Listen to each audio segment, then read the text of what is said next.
Are you seriously blaming this on me? I mean, it was barely even an accident. Look, there are no scratches or dents on this thing, nothing.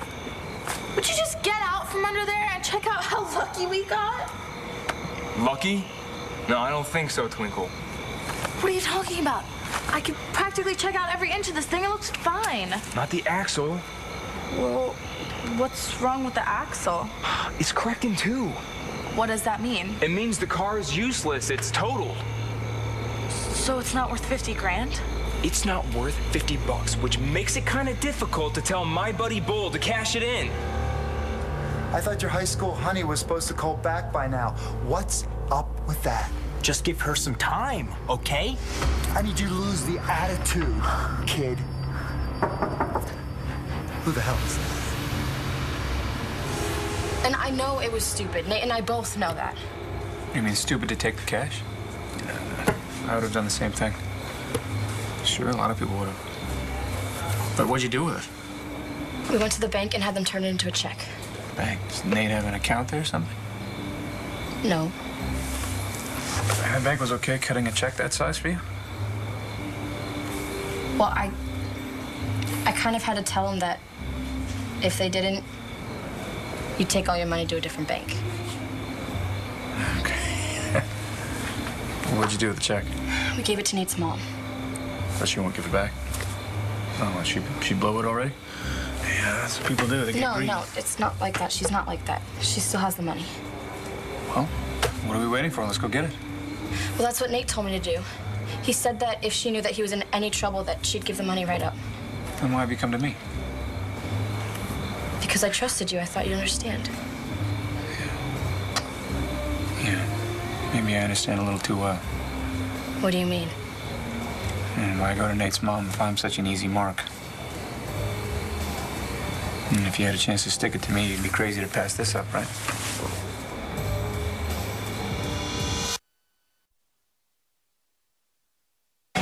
Just money, and I don't even know if I have enough to scrape together for even... Hey, I believe in you. I guess that means I have an application to fill out. Yeah, I guess it does.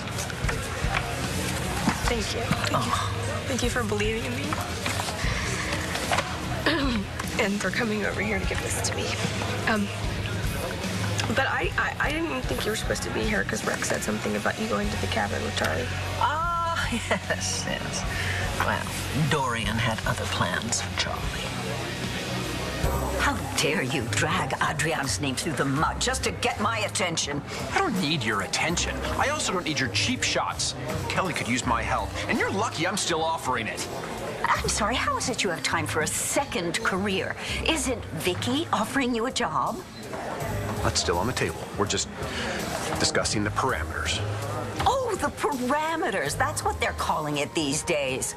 David, there is no job. Don't you understand? Vicky is just dangling a job in front of you because she's that insecure and jealous because Charlie is working for me. So she's going to do the same with you. The whole thing would be a farce if only it were remotely funny, which it isn't, so let's just drop it. Fine. I was about to walk away from you and order a drink. Well, so your father didn't stash this case. You have no idea who did or whether they might want it back. Why would anyone want it back if the only thing in it was a business card? I mean, these things aren't cheap. Well, if whoever owns that case is connected to my dad, I don't want any part of it. So you don't mind if I hold on to it? Knock yourself out. Thanks. Keep the card.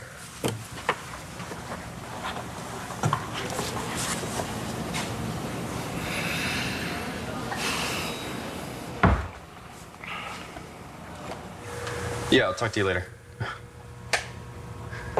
What did John say? He's chasing down a lead on Hannah O'Connor in Delaware. Delaware. I don't know. She has some family that has a house down there. She must have thought it was a safe place to hide out.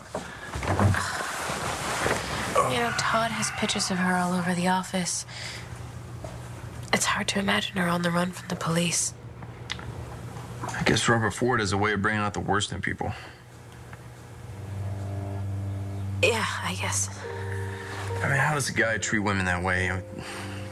This O'Connor girl, Langston Wild, I mean, who knows how many others. You know, I don't want to talk about him. Okay, don't want to talk about it. He's disgusting. Well, you're right. Yeah. We've got much better things to concentrate on, like our sleepover.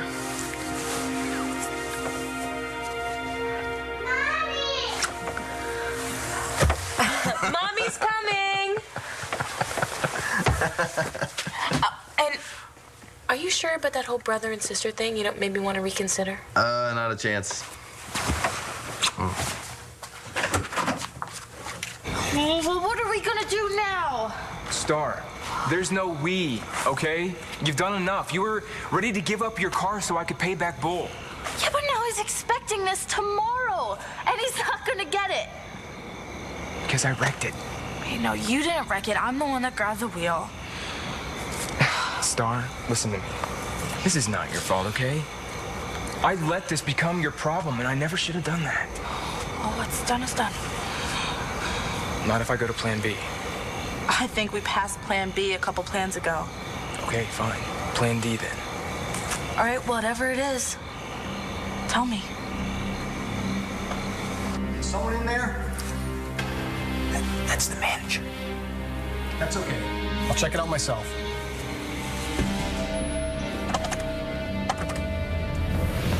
No, wait. I don't blame you for thinking that I'm trying to jerk you around or get back at you or whatever, but that's not why I came to you. Even though you could have just gone right to Nate's mom. Well, if she loses that money, they lose the house. She and Nate won't have a place to live. How is that my problem?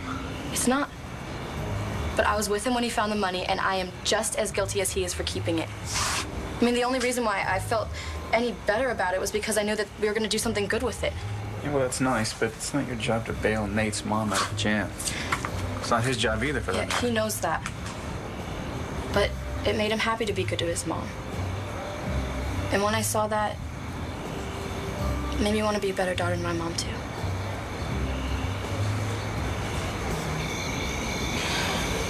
Okay, so the plan is to meet Bull like we originally planned. But if we don't have the car, then what good is that gonna do? I'm gonna work off the money, okay? How? I'll go back to Ohio with Bull, and I'll start stealing cars again from my dad's chop shop.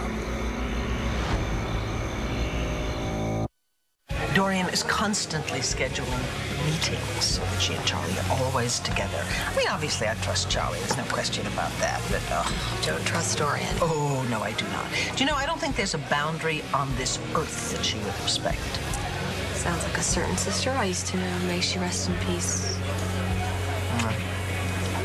With Dorian, there is no rest and certainly no peace. So what are you going to do about it? Oh, you're back already. Well, I heard there were super hot waitresses here. And super hot patrons. Oh, really? What is that? That is Rex's new toy. Do you get to keep it? Yeah, Ford didn't want it. Congratulations. Thanks. Well, you know, every PI should have a case. Now I just need a case to go in the case.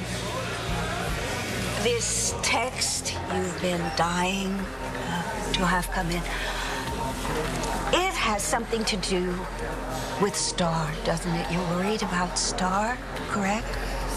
Yeah, that's it. Yeah. That's it. That's what I thought. It's got nothing to do with Star, does it? This is about Ford, isn't it? I could lie to you and tell you that you're wrong. But after everything that happened with Ford, I think I've done all the lying that I want to do.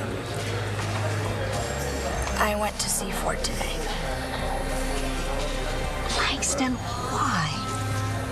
Why would you make yourself vulnerable again to a man who broke your heart and destroyed your relationship with Michael? I know. It's just, I had a question and he was the only one who could answer it. What? He told me he loved me.